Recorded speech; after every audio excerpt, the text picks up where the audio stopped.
Mukama yebazibwe mukama wa kitiibwa ebbanga lyonna nakwaniriza nate ku program nungamya webale kunegaza ne kumachago na koralero nkukulisaayo twasuse mu buyimbo bw'okusinza n'okutendereza kansubire tekukoze bubi yadde n'omulundi n'ogumu mu mbeera yonna gy'oli mu Katonda beya wako bujulizi abajja ku program nungamya ne bajulira ate nawe oli ku line eyo obudde bwo bujja Katonda agenda kukolera era agenda kusanyusa negachako tubeere nga twaniriza omwami Dr. Kapaf.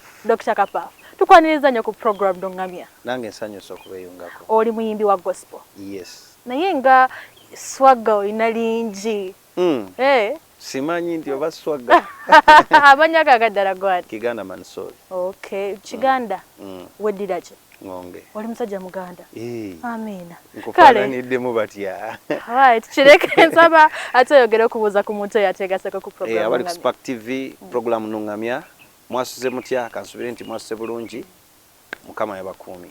Aminda. Bintu ki ebirala omuntu byasobola okutegeerakako oli musajja mufumbo oli pastor oweereza ng'oyita mu nnyimba bane ekigambo kya Katonda okibuulira. Ekigambo kya Katonda nkibuulira nga siise mu kuyimba ku World Resurrection Church. Amina. Esangibwa wonna Nankumbi ngewe esumbibwa omusumba Prophet Asana Enoka. Amina. Yeah. Nsaba tubeere nga ate tuyingira mu bujulizi bwaffe bw'olunaku olwaleero manyi nti Katonda mu byakkoledde olinayo ky'otasobola kuleka mu ddakiika 25 ze tulina ky'ogamba nti nino kigabanako n'omuntu oyo ali ku program nungamya twegasseko atulaba. Obujulizi Katonda bwankoledde bwe sobola kwerabira obusooka kumumanya. Amina. Kubanga nali simumanyi era nga ndi omu ku abo ndowooza be nandigambye abamuvoola nga toyinza kuga nti Katonda gyali biki ebyo bwe bityo. Naye nasabirwa nalina obulwadde obwankwata ku street yoko kwe nali nkozesa amafuta ge bayita amafuta g'ennyonyi. Otuuka otya ku street nga tetunaba kutuuka eyo yonna otuuka otya okubeeramu embeera y'okubeera ku street? Omanyi taata wange yafa saamwetegereza nnyo kiri awo. Siyinza bumu okugaa nti oba yali afaanana bw'ati. Kati embeera neegootaana bw'egootaana obimanyi kiba kiddakawo okuba kwenoonya. Tandika okwenoonya nga ndi ddoogomu nga nkyali muto. Kati mukozesa ebiragalalagala nenfuna obulwadde bw'omutima. Kati mu kuyaayaana wabawe yanyumiza ku musumba biki nensookera nempakanyaamu. Omusumba oyo bamwita Prophet Brother Roni ali Salama Lodi. Nengendayo nansabira mutima ne gutereera. Naye olwakusabira nga gwe ng'omuntu tonnaba kumanya Katonda. Nze nagenda kunsabira okitegeera. Nga manyi kale byabalokole birimu ekiferefere kingi bya kiyaaye okitegeera olwa malisi gwe babateekako omungi mawulire ndowooza be babalwana nabo. Naye Mungu yampa second chance tinasabira omuweereza oyo wa Katonda nempona. Kati lyangamba ekigambo kimu nti gwe tomanyi Yesu naye ntunuulira nze nja kukulaga Yesu. Era kituufu namutunuulira nnyo nga nze kubanga nze ntunuulirayo omuntu yandage Katonda gwakola ki Katonda namundaga. Somala okuwona omutima guno bakusabidde guwonye olina nawe okutwala step okutegeera Katonda oyo akuwonyeza. Nga nina okulaba oyo yansabidde kubanga Katonda nali simumanyi. Okitegeera nga muwulira nti gyali naye nti Yesu jjukira nkugambye nze Kiganda Mansuri tokyerabira nva eri mu Basiraamu. Kati awo wabaawo embirigo naye kyamukisa mulungi Katonda yankwatako okuyita ku muweereza oyo nabbi wa Katonda nempona. Era ekitiibwa n'ettendo nkimuddiza kati kyali kinkakatako kubanga nagenda kwata institute Mulago nga biwanvumu okitegeera simanya guli mazzi bisitole nga wemanyi ebyamalwaliro nemponyezebwa kati kyankakatako kubanga Katonda nina okukola ki mukulwawo ennyo ku kyakyawo nenjiga okuyimba nali siyimba nga nibya fashion nga njagala nnyo byangoye ebyo bwe bityo. Era nkulaba kati awo nga bw'obimanyi kuba mukadde wange omukyalo yali atundanga ngoye mukadde omukyala okitegeera kati just mbeeramu ako kakoodi ke. Nga oli mwami ayogera n'obukkakkamu simanyi bw'otyo bw'oline mu mbeera ze za bulijjo Katonda yakutonda oli mukkakkamu. Gw'oyagala gwe nkuwa ndimu abantu bangi. Ate nga music oyo muwulira ndimu abantu bangi saidi kwoyitirako gyenkuwaawo oba oyagala ya bugonvu yeyo gy'ofuna. Bwe mba njagala saidi nanga nayo ngifuna. Tugende mu maaso. Olunaku lw'olokoko olujjukira gwenga omuntu otegeera Katonda. Sirujjukira. Nga bwe nkugambye nti kiringa bwe ndaba omugagga ye ng'agamba asinza Yesu. Kati na mugagga nanga yalina Katonda. Kati nze nentunulira omugagga yandage Yesu. Kati kyatwala akabanga kati olunaku lwe nalokoka ebituufu lwo sirujjukira ne process Katonda n'ankozesa okujjayo abantu mu ghetto eyo. Bintu ki by'osinza okusanga ng'omuweereza wa Katonda ng'oli mu side eyo eya ghetto? Omuweereza wa Katonda kyensinze kale okusanga nnyo mu buweereza oba mu balokole nti abalokole beerwana nnyo. Beerwana nnyo babeera simanyi lwaki kibaawo naye beerwana nnyo kyensinze okukola ki awali ekirungi n'omulabe sitaani abaawo beerwana nnyo otaba solid bayinza okukuzzaayo mu kizikiza bo bennyini ate bayinza okukuzzaayo kubanga tukubaganye nnyo ate oba okubagana n'abalokole tokubagana n'abansi kuba luwaakera ku makya n'agamba nti kati oyo Kapaafu lwaki aweereza alimba oyo mufeera anoonya bibye kati oyo n'akulwanamu eyo ki okitegeera kuba Katonda ankozesezza okusinga ate be nasanga mu kkanisa oba okitegedde nti nsobola okugenda ne ŋŋamba omuntu Yesu akola kino na kino omuntu oyo n'akola ki naye ng'ate gwe gwensanze mu kkanisa tosobola vuba mmeeme kati olyo n'afuna obujja okitegeera zentale ze zikola ki ezisinga okuhapeninga naye just lwakuba ntukulidde ku bbala nga tuli solid nti side gy'oggiramu gye nkuwa bw'oggira ku left nkuwa left bw'oggira ku right nkuwa right. Nina Dr. Kapaafu olunaku olwaleero tugenda kubeera nga tunyumya emboozi kubanga mu kaseera ako ng'oli mulwadde wa mutima mbeera ki gy'ojjukira eyo eyasinga okuyisa obubi manyi nti mu bulwadde mbeera mu challenges nyingi zomanyi nali manyi nti obulamu bukoze eki bwana nali sobola tuula ku piki kulinnya mu kinye ekintu kyonna ekinyeenya nga nnakwebaka nga ntunudde waggulu ne ku sayidi y'eno okitegeera kati nga yeyo embeera ng'olwo bw'ogenda mu ddwaliro bagamba batya nti omutima guli mu mazzi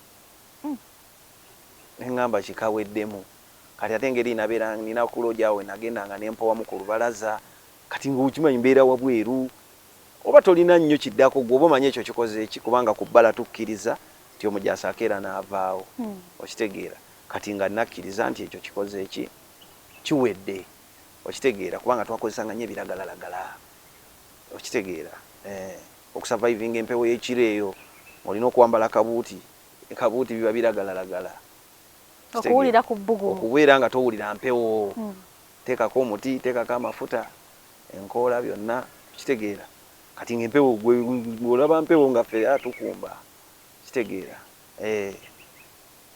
Dr. Kapaafu tugende mu maaso wakambulirako eyo challenge gye wafuna mu bulwadde obwo nkulu kubanga tewaali majja tewaali wakusula ate nga jjukira nga newakamirira embe teguggwa kitegeera oli mu kwenoonya wekka naye era nsuubira lwaki sigyevuma nti Katonda yakozesa embeera eyo nze okumumanya kubanga nalina ekikoosi baali bakiyita ttiimu zalawo kati nga nina ekibinja kitegeeza nali nkiriidinga kitwala mu kizikiza okitegeera kati yalina kukwata ku kapiteeni wa lyato amugye ku lyato n'abalala balyoke bakyukira okategedde eryato liitabaako kapiteeni liba terikyalina makulu era abano n'abasinga Katonda mwebaza nti abamu bamutegeera n'abakolera ate. Amiina. Katonda wakuwonya okuva mu mbeera eyo wali ozzeemu okuwulira ekintu kyonna ekyenkanankana n'oba obulwadde kyoba olina obulwadde obulala bonna oba omutima gukomyewo gwali gukuluma ogambe omutima kirala omutima kiralamuuko olugalo olulwala oba balusalako ne lukola ki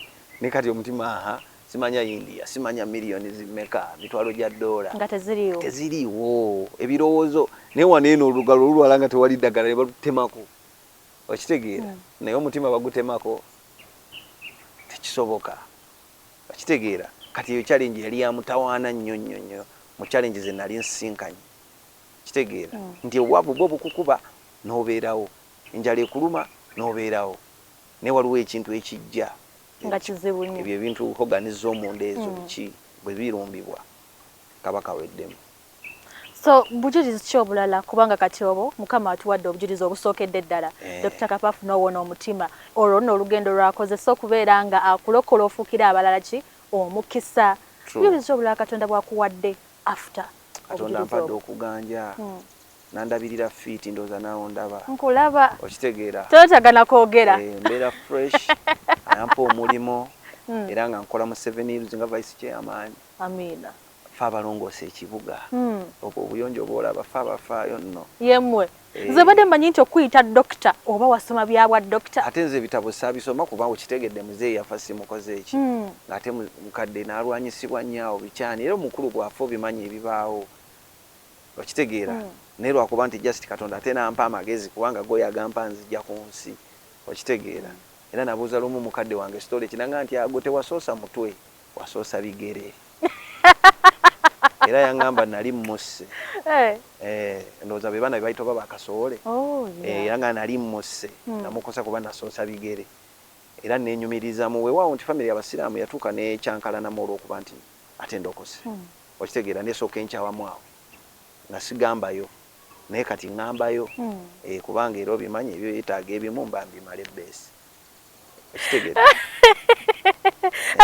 Dr. Kapafu ongambye erinnya ye gwe Kiganda Mansul sorry mu buweereza buno bwogezako okubeera ng'omotivating abavubuka obabuulira enjiri okukyuka waliwo ebintu ebimu abavubuka kati ddala gwe ali mu kuyimba gospel bye basiŋŋaana nga bagezaako okututumula enjiri ya Katonda b'ekigambo kya Katonda nga bayita mu nnyimba bintu ki ebyosinza osisinkana era mu bisisinkana obikubi otya wansi n'osobola okuyitawo nti nawe essaawa zino oli ku program n'oŋŋamya oba oyimba ennyimba abantu ne zibatuukako ne bazimanya omanyi nze ndi solidimu nga bwe nkugambye bampita kasoole nze sajja na mutwe nasoosa bigere kati challenge zonna zensanga omanyi osobola okubonaabona ebbanga ttini ebizibu ebiri mu nsi abantu bye bayitamu byonna n'obiyitamu mu eryo ebbanga kati nze challenge abantu ze basinkana naziyitamu okategedde eyali esembayo bwali bulwadde buli obwannamuzisa kati teri challenge nti simanyi oli awo nemesa kuyitawo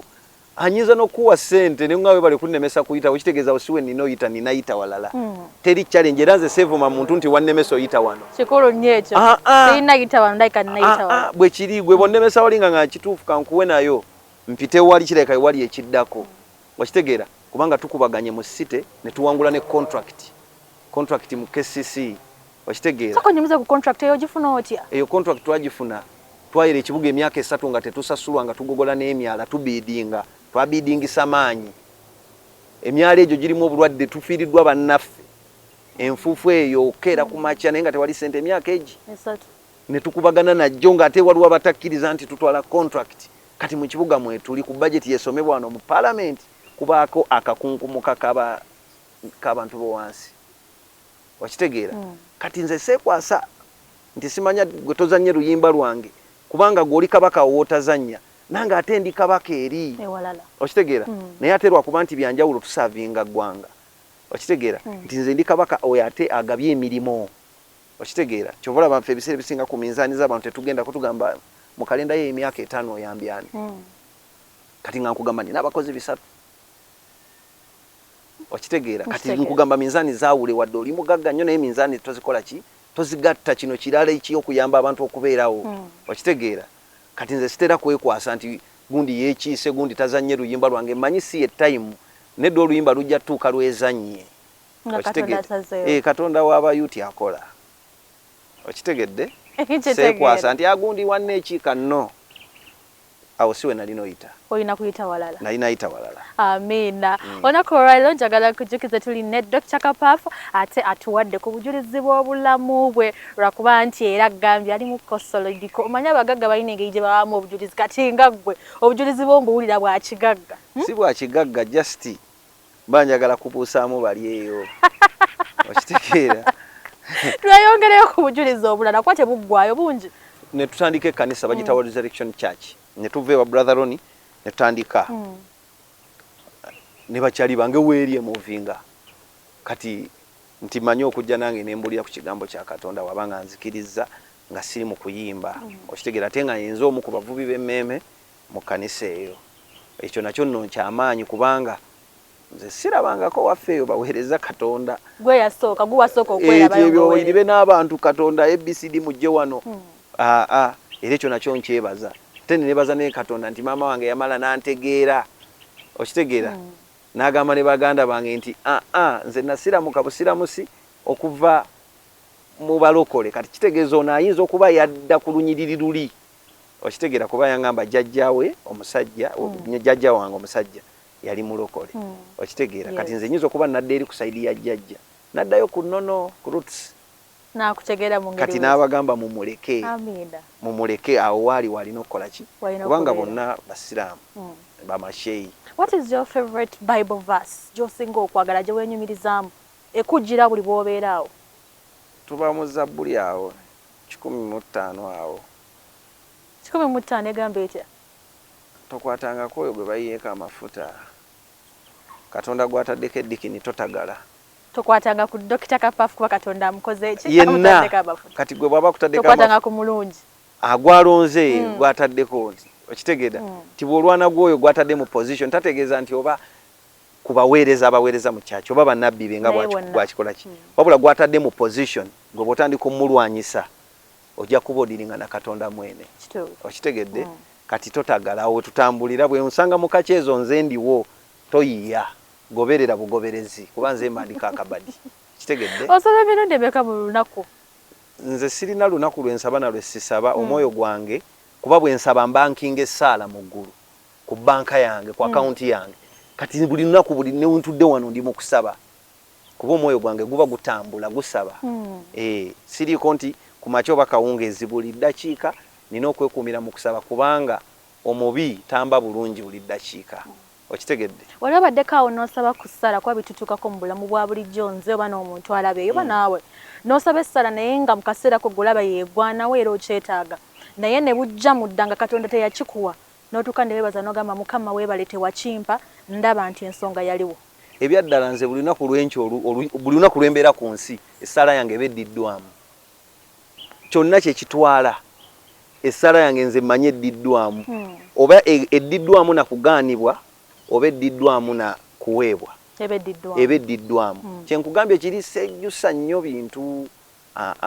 Kikulu nnyo ekyo gwe n'omuvubuka andaba nti essaala eyo yonna oyinza obba wasaba ssente oyinza obba kyonna ky'osaba mu mutima gwo naye Katonda ayina omuweereza wate gw'ayisizaamu ekigambo ekyo nange ate kinyumidde nnyo nti essaala eyo waba tagizzeemu era ebeddiddwamu kuba Katonda aba n'ensonga lwaki tasobodde kubeera nga agiddamu. Oyo ayandiyagadde okubeera nga alaba ku music wo oba okufollowinga okulaba ekigambo kya Katonda kyo spreadinga ayinza kukusangawa era ng'okozesa mu mannya kigenyini. Dr. Kapafu wonna ng'oluliteekamu oba otuuse. Ku YouTube yonna ku TikTok Dr. Kapafu. Kayimbako ki akasinga okunyumira otuweemu akapeera? Akayimba akasinga okunyumira bonna nno bonnyumira kyenkanyi kubanga akandisinze singa okamanyi. Kaliwa konna nnyimbiramu kawulire. Anti akandisinze singa okamanyi. Kati kitegeeza bwonna bunnyumira. Nnyimbiramu ako kale ke weewulira akazze kati. Ndi mulavu n'omulungi ansaana ate talinvaamu ne bwanyiiga amanyi obbikola gwempaana mukukuuma asinga ne soja mu mpewo eziyitaana mbika amugamba kasana kusambwa. What a blessing to have you. Muguno mwaka ngenda kujoga nze temundaba ninga musama njoga.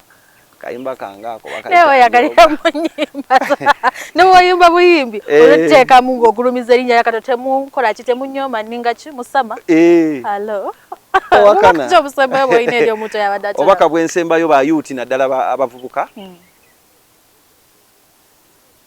tufube nnyo okumanya Katonda gwatamumanyi wobonda ba perspective nkulabanga akimanyi zuula wonna woli Katonda wali bajja kugamba ebintu bingi family ejja kuchawa kaso omanyi Katonda wabagenda kukozesa alina byasoko okujjako bakitegeera kati bakuchawa kyovola bagamba balokole balalu negwe bondaba amazima ndi mulalu oyinza bba mulalu okitegedde kati bajja kikugamba olusi kikujjeko kubanga nange bakingamba oyo yagudde eddalu ngera bakyali bange naye abakingambanga kati nze mbokyayo okategedde. Amina.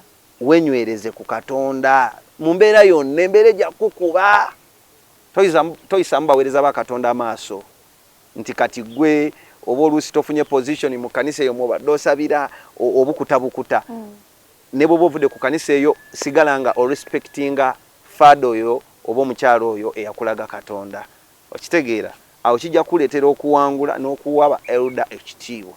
Amina. Dr. Kapafu waki weeyita mu mannya gonna lwaki weeyita president w'Emigoteko? Seyita bweyisi kyendi ndi president w'Emigoteko worldwide international Kampala Uganda. Emigoteko kiki kyennyini? Emigoteko ze Islam. Siye ghetto ghetto ziba dipo babalakise zibeera ku Migoteko. Tusuubire ki ekipya okuva gy'oli? kati nfokasinze ku Migoteko Festival egenda kubeerawo ennaku z'omwezi nga 6 ogw'omwenda ku Noah's Ark Kabalagala. Eyo kyo ngitegeka buli mwaka kubamba nyamba ku baana abadde ekikeerezi ku ssomero funa requirements abo naddala abasomera mu masomero gano ag'owansi oba bonna babayita bonna UPE. Yes. Nti bw'abanga essomero lya gavumenti naye nga temuwadde bitabo, talina penso, talina pen, kati ffe tugula ebyo ne tutajetinga abaana tugeze 200 badde ku ssomero batandike ne bannaabwe. Amina. Mu Gunjeno Festival kuyingira tugenda sasula ssente meka. Omuto wa 15,000 addako wa mutwalo alinamuuko kizike ne tebo ebeera ya mitwalo 5. Mpozi tuliwa? Tuli ku Noah's Ark Kabalagala. Ya. N'akasembayo nina studio bagita Sound Wave tuyambako ku ba youth okubeera nga bakola ennyimba era nga eri lukulyawo okulinana Nila ku 7 Hills office. Kale fenna tugendayo tubeere nga tetuwagira omulimu gwa Mukama. Akati n'amaliriza obayise ba youth abavubuka akapya naye beerako essala gy'obasabira. Katonda ali waggulu ennyo abazuule abawa ebyo bye muyaayaanira abawa omukisa. Amina. Mbadde ne Dr. Kapaf era nga amannya matuufu ye Kiganda neriri eddala Mansol. Teyekyusa amannya ge naye aweereza Katonda omulamu kuba amanyi nti oyo Katonda eyamujja mu mbeera eri we yali omulwadde omutima ate n'abeera nga amuwonya ng'ayita mu muweereza we. Era oyo Katonda yennyini yamutadde ne mu bifo eby'amaanyi n'afuukira abalala omukisa. Kale nawe akabuuzaako njagala nkakulekere nti mu mulimu ogwo gw'olimu olina gw'osobodde ofuukira omukisa oba Katonda kikutaddemu n'okituulamu naye ng'ate olina okubeera omuweereza we mu mulimu gwonna gw'olina. Abantu bagenda kutunuulira bagambe omuntu oyo yafuna omulimu guno Katonda yamukozesa nange ate okubeerako nekyantusako mu bulamu bwange. Nzikiriza nkusibulire wano amannya nze Mulungi Patricia. Tweyongereyo mu motivational preaching. Tovaawo kankomewo.